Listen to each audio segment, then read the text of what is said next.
తిరుపతి నగరపాలక సంస్థ కార్యాలయంలో సోమవారం నిర్వహించిన ప్రజా ఫిర్యాదుల పరిష్కార వేదికకు 37 వినతులు వచ్చాయని నగరపాలక సంస్థ కమిషనర్ ఎన్ మౌర్య తెలిపారు.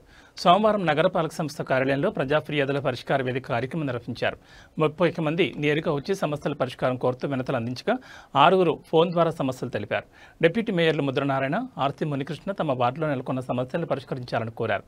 వివి మహల్ రోడ్ నందు వీధి దీపాలు వెలగడం లేదని, కేబీ లేఅవుట్ నందు రోడ్లపై వాహనాల్లో మద్యం సేవిస్తూ ప్రజలను ఇబ్బందులు చేస్తున్నారని పరిష్కరించాలని, ప్రకాశం పార్క్ వాకింగ్ ట్రాక్ బురదమయమవుతోందని పరిష్కరించాలని, సుందరి నగర్లో వీధి కుక్కల బెడద ఎక్కువగా ఉందని పరిష్కరించాలని, నెహ్రూ నగర్ నందు యూడీఎస్ ఓవర్ఫ్లో అవుతోందని పరిష్కరించాలని, కోరమేనకుంటలో ఆక్రమణ నిర్మాణాలు అరికట్టాలని, రవీంద్రనగర్ నందు వీధి దీపాలు వెలగడం లేదని, తెలుగంగ నీటి సౌకర్యం కల్పించాలని, పెండింగ్లో ఉన్న టీడీఆర్ బాండ్లు ఇప్పించాలని, 20 సంవత్సరాలుగా డ్రైవర్గా విధులు నిర్వహిస్తున్నామని, ఆప్కాస్ నందు డ్రైవర్గా నమోదు చేయాలని, సుందరయ్య నగర్ నందు డ్రైనేజ్ కాలు మూత మరమ్మతు చేయాలని, విద్యుత్ వాయిలపై వాలిన చెట్ల కొమ్మలు తొలగించాలని, దోబిఘాట్లో సౌకర్యాలు కల్పించాలని కోరారని తెలిపారు.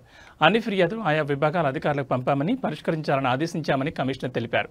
కార్యక్రమంలో deputy commissioner Amaraiah, superintendent engineer Shyam Sundar, health officer doctor యువాన్ వేష్, రెవెన్యూ ఆఫీసర్లు సేతుమాధవ్, రవి, డీసీపీ ఖాన్, ఏసీపీలు మూర్తి, మధు, ఫైర్ ఆఫీసర్ శ్రీనివాసులు, డీఏలు తదితరులు పాల్గొన్నారు.